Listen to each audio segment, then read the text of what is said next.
everyone, I'm Megan with the I Believe podcast, and this month is actually Brain Injury Awareness Month. So we have two fantastic guests with us from Brain Injury Services. We have Donna and Claire. Welcome, ladies.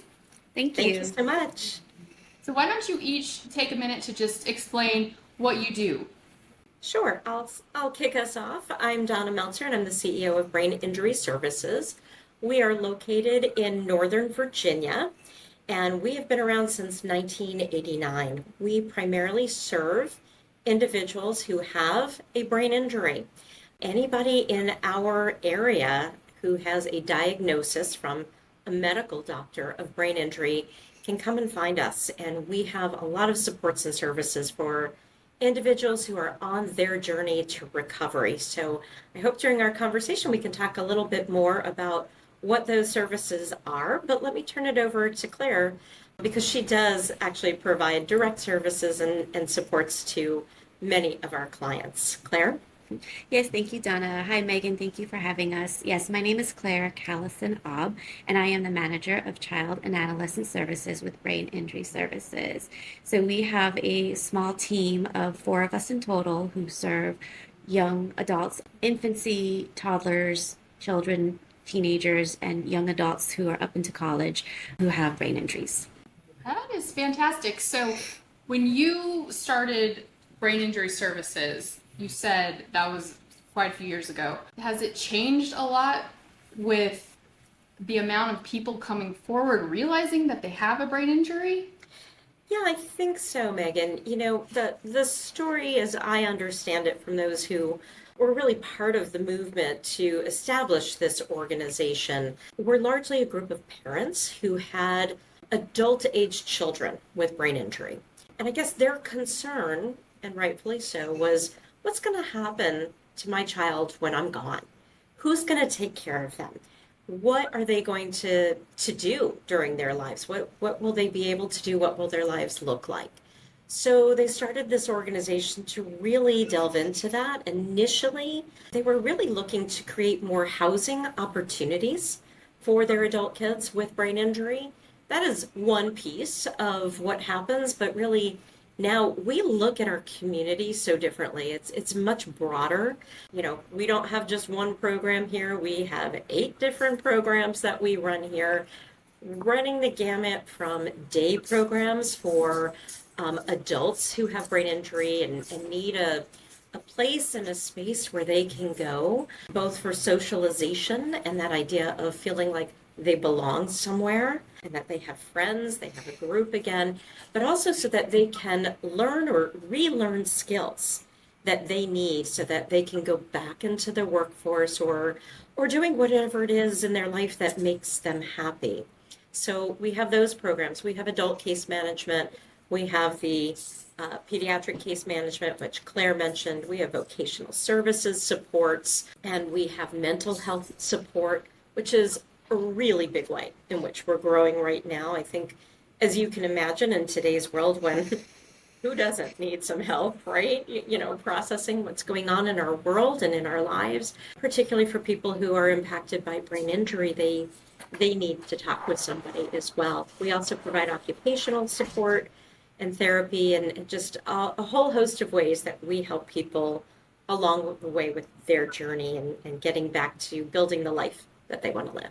That's fantastic. So one of the things that I thought was very interesting when I was talking to Claire was that some people might not realize that they have a brain injury or that they qualify as having a brain injury, and there might be services that they are eligible for, but they wouldn't know about it. Tell us a little bit about that, because I feel like that is kind of a huge deal. Yeah, it is a huge deal, and Claire's absolutely right.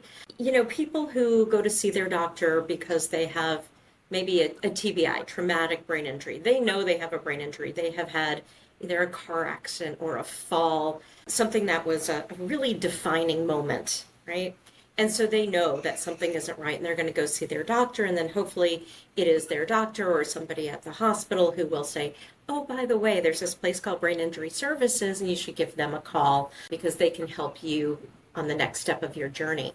But there are a lot of people who might not think about what's just happened to them. So, for example, concussion is one of those things, right? Concussion is incredibly common. I think when we think about concussion, yes, we think about somebody being hit on the head. We often think about those who are athletes, but sometimes the concussion is just very simple. Maybe it's from an accident, or you got hit on the head by a ball just being outside playing in the backyard. Sometimes parents will see that and they'll say, "Oh, I should go see the pediatrician with my child and see what they have to say." Others they just kind of get up and say, "I'm fine." Right? Nothing's going on here. And so they just go on about their day. But later, other things may start to happen. And that becomes problematic. And so it becomes a repetitive kind of thing. I can't tell you how many clients we talk to who will say, "Oh, I just had another concussion," or "I had another TBI," or "I fell again and I'm back here because this happened again." And so that's part of the beauty of the services that we provide is it's not time limited. People can come back time and time again. They might have great progress and go back out into the world, and then something happens again. And they need to hopefully not start from ground zero, but maybe pick up or, just kind of pick up on where they left off or get started again with some support so that they can get back to their life again. Claire, you brought that up for Megan. Did you have some experiences or situations that you wanted to share? With regards to concussions, yes. So I had a client, actually, I used to work as an adult case manager before I was a pediatric case manager. And one of the clients that I worked with, she actually came to us because she had multiple concussions and she didn't realize that she was actually misdiagnosed with PTSD. And it wasn't until she saw a neuropsychologist, and he was the one who tested her and found out through her history, because she was in and out of foster care homes and was involved in a lot of gangs, that she had multiple concussions from the violence that was around her.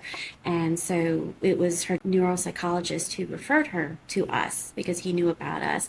And she just had this aha moment when she realized that her issues were not due to PTSD, and that's why none of the treatments were working, but were actually indeed due to these multiple concussions that she had throughout her childhood. Wow, that is so crazy that a concussion symptom could mirror a PTSD symptom. I wouldn't personally think that those would be similar symptoms, so that's fascinating.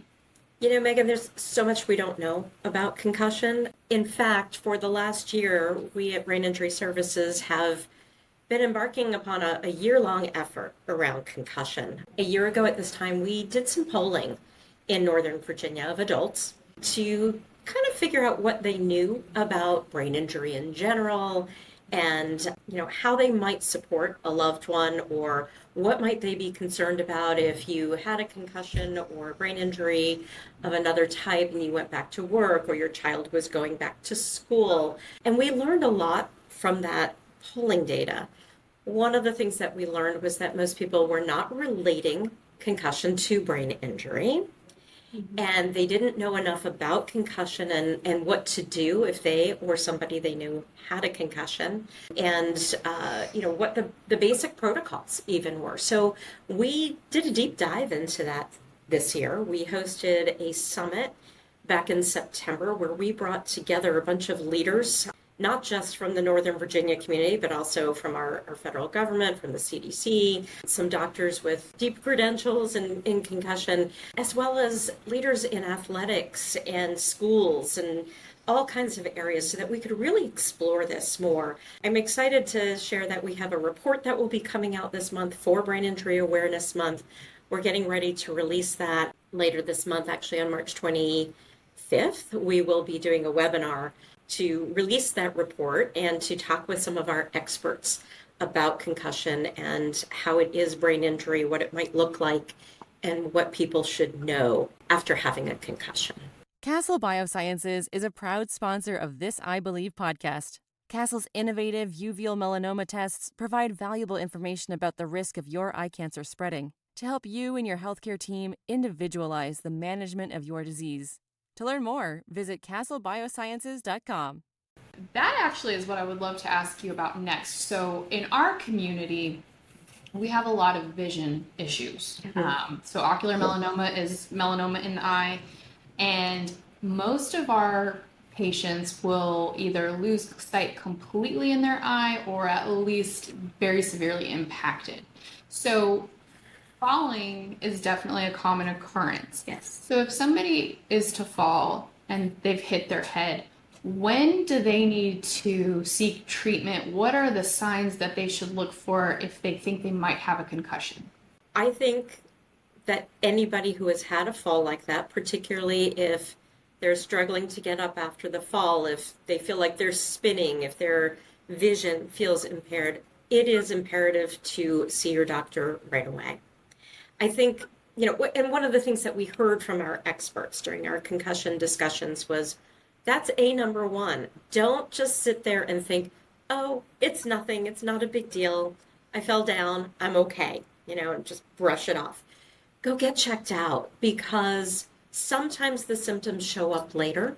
We have a client, or a former client, I should say, really, who his experience with concussion was such an everyday story, right? He was in his house and he was walking down the stairs, and it was sort of a narrow space between the stairs and where the ceiling, a slanted ceiling was, and he hit his head on a beam and he fell. And so at first he thought, I'm okay. He got up, and next thing he knows, he's passed out, right? So he has had a very long journey of recovery, and it's been up and down because this was truly a serious concussion that really impacted him. And he has told his story to all of our staff and some others as part of our concussion campaign. He can even describe how it felt for him with his vision. Like, he would lose some of his vision, maybe temporarily, it would come back. And he said it's like being in a fishbowl, or driving along a highway and things are whizzing by you, but you're really sitting still. So I think there probably are a lot of commonalities in, how different head injuries can impact your vision. But I think the number one thing that we would all say is don't hesitate.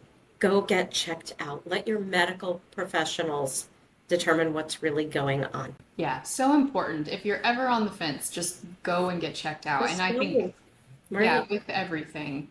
And that's something that we talked a lot with some of the leaders in the schools in our area about. Claire, I'm sure in your work with children and with teachers and school personnel, you come across all the time is schools have some united protocols in terms of concussion, and some are constantly in flux with it or changing how they're looking at things. Often I think when a student has a concussion, they are sent home with a note, and we've been kind of looking at this concept of, right, no technology, be in a dark room, maybe you need to be there 2 or 3 days. And now there's some other school systems that are working with their counties and their health professionals that are saying, well, that's a little old school now, right? Because we kind of cycle through these things quickly. And they're saying that might be right for some people, depending on the severity or the level or the type of concussion they had. For others, they might need to get up and walk around. Maybe they shouldn't be staring at a computer, but they might be able to, take a walk, get some fresh air, engage with family or friends, and not feel like they need to have these 3 days of sort of solitary confinement, if you will. So I think it's important to know that protocols are continuously changing because the science is changing, and we know so much more.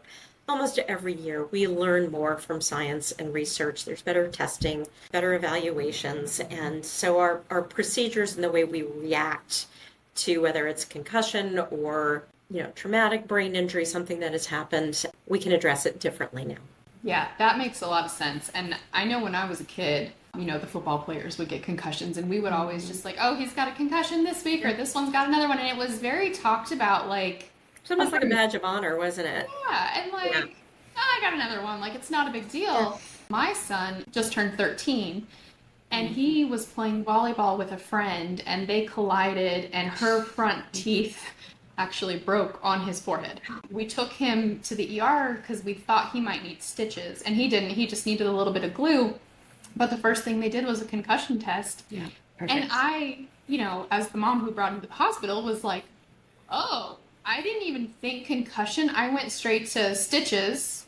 But I was so glad that we brought him in to have the stitches looked at, because it didn't even occur to me concussion. And luckily he didn't have one, but I was so thankful that they knew to check him for it, because that was not even on my radar. Right. Yeah. There's so many different ways that concussion can happen that we don't always think about. And I want to mention for your audience something that we didn't really know about until last fall, but I find it incredibly frightening and really astounding. And it's something that people are doing. Mostly we see it in videos on social media, and it's called power slapping. Oh, yeah, yeah. That sounds awful. Well, I'd never heard of it. So we started looking at these videos, and it's basically two individuals who are doing this like a sports championship, right? And they stand up and they are face to face with each other, and they take swings at each other. And they're basically trying to knock the other one down. So not like in professional wrestling or boxing where there's headgear that's worn. They're just purposefully trying to knock the other one out in the head. And I really struggle with this fact that in 2025, when we know so much better and we know how dangerous a concussion can be, why would we do that? I mean, it's perhaps not so different from domestic violence, where we also know that many people are injured in the head, particularly women, and they show up often in the ER or in their doctor's office, and that too can be severe concussion that can lead to lifelong brain injury. That's shocking. Yes, Like, it is shocking. like Tide Pods. And we all should be incredibly shocked by something like that it is purposefully done. It's a game. And when we saw that, we're like, oh my God, how can people do that? I have no idea. That's ridiculous. Wow. All right, guys, don't slap each other, please. We won't, I promise you that. Yeah. Wow. That's crazy. Yeah. So, brain injury is something that can present in different ways, whether it's through a stroke, heart failure, heart attack, power slapping, a fall, car accident, bumping your head on a beam. It happens in a multitude of ways every single day. Every single day, somebody else is diagnosed. I mean, honestly, it's like every 30 seconds, somebody is diagnosed with a brain injury. And we have a lot of work to do to change that for the better, we hope, through prevention, through a lot of education, through research, which hopefully will lead to more testing, and through better protocols of understanding what to do when a brain injury actually happens, whether it's a child in school and the school needs to intervene, or it's somebody who it happens to at work. And, we hope that whoever is in that same office or workplace can help. We hope that people who are doing manual labor, like the incredible people you see fixing our lights and our roads, and they wear helmets all the time. Not that we all need to walk around with a helmet, but if you're working around, heavy materials, our veterans, of course, we serve veterans as well.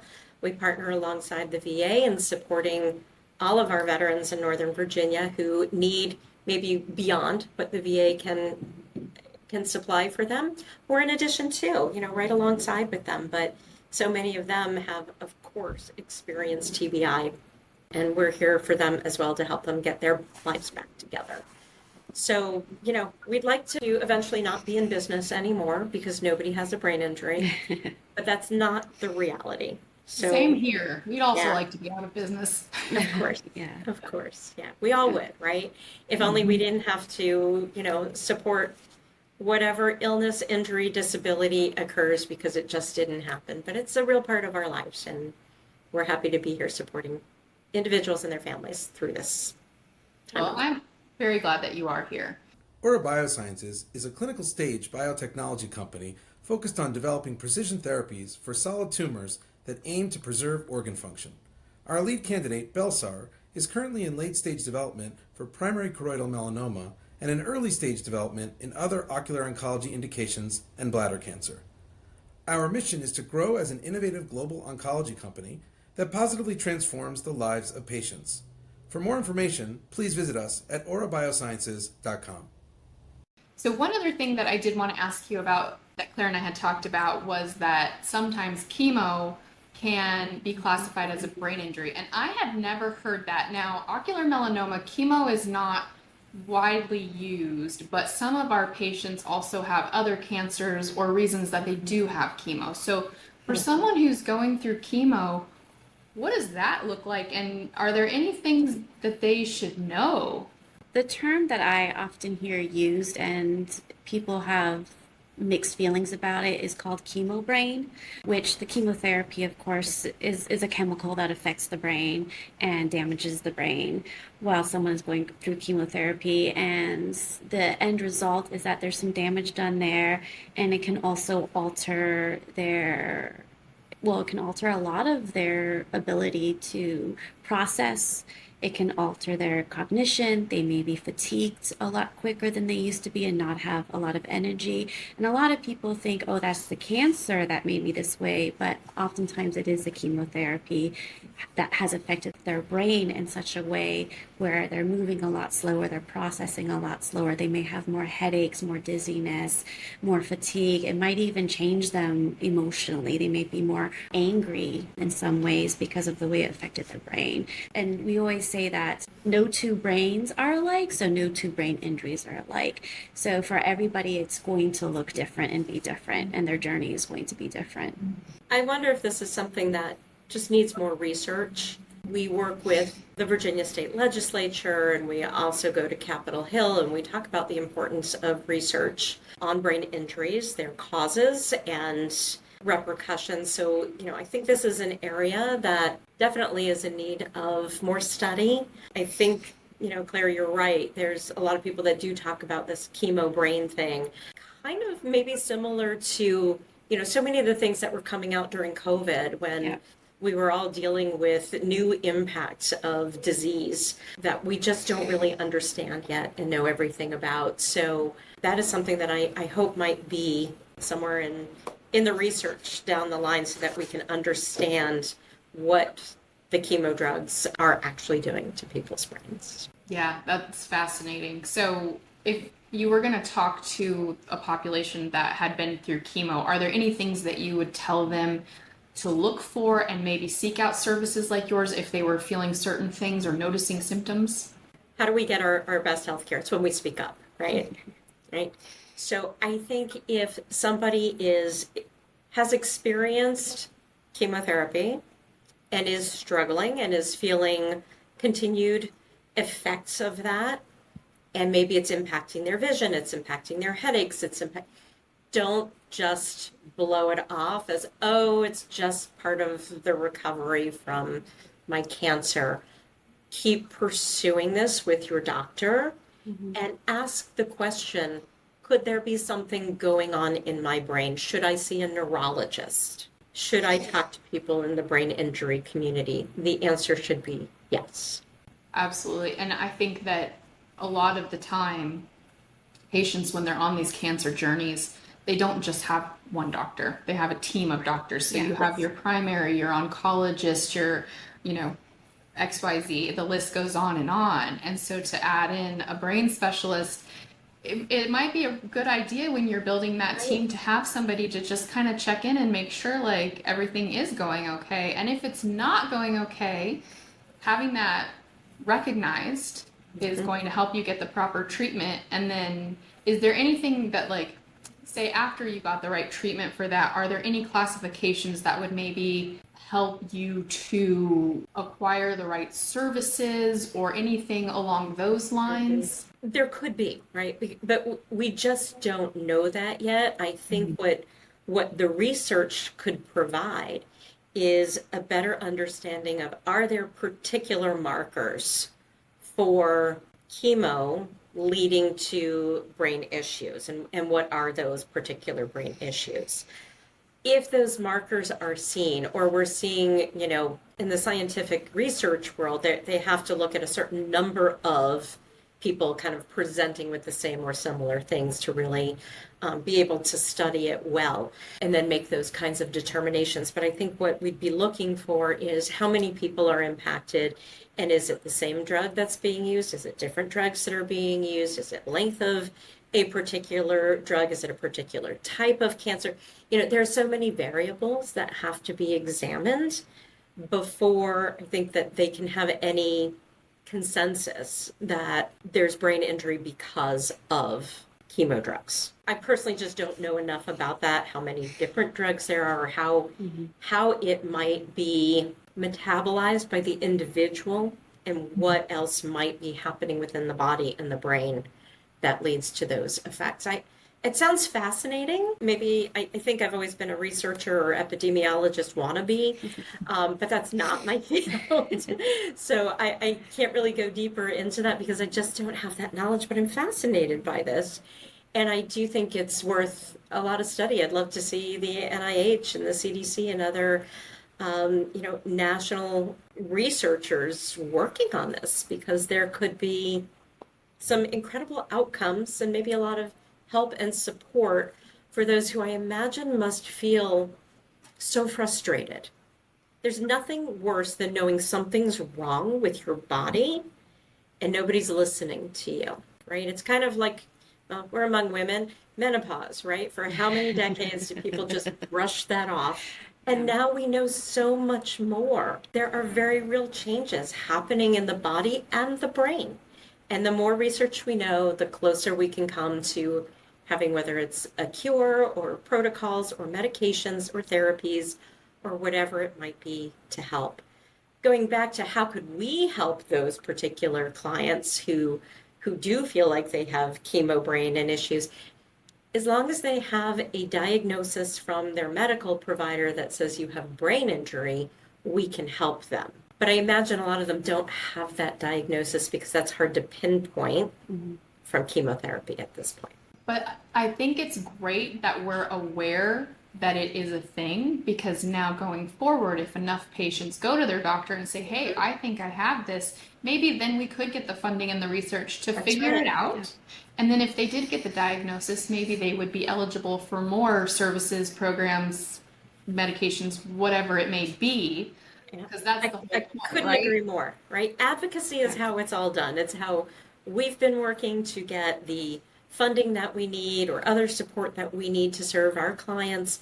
But in any situation, it is always when you advocate, when you talk, when you tell your stories over and over to people who will listen, to the people who are in the power chair, that place where they can make a difference, where they can allot funding, where they can look at a new research, talk to your local universities, talk to researchers who you may know, talk to your own doctor and tell them over and over that this is important to you, that something's not right about you or your friend or your sister or whoever it is.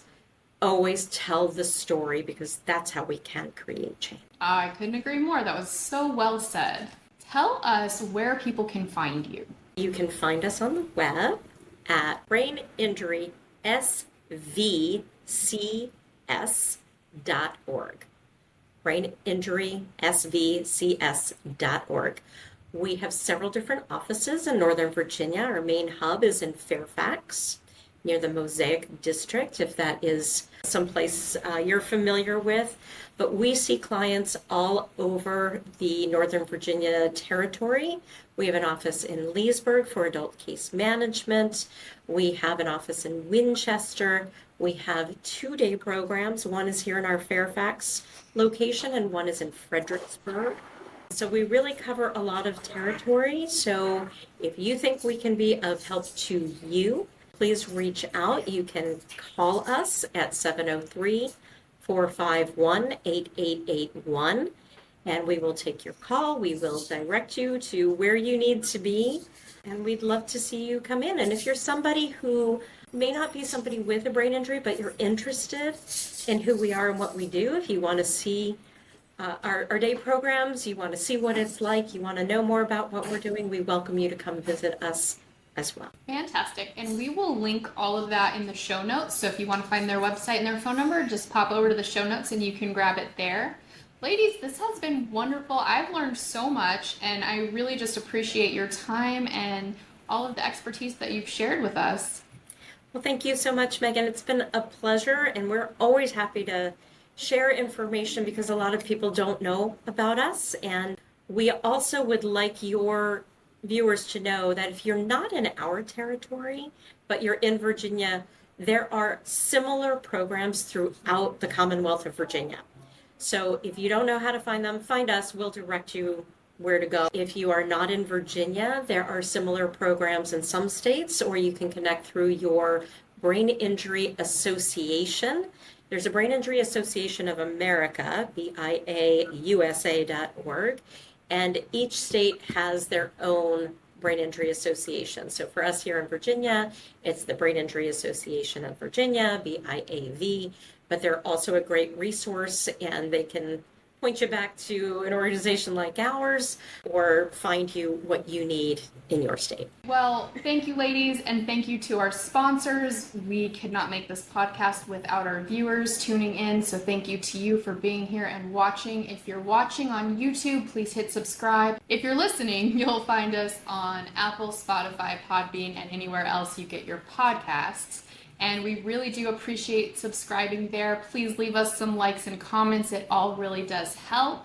That drives our sponsors, and that provides this free education for you. So please continue to engage with us. Thank you to the sponsors. Thank you to our guests. We couldn't do any of this without all of you. We're a community, and we're all important to this process. So we just want to say we appreciate you, and thank you for being here. And we'll see you next time. Thank you so much, Megan.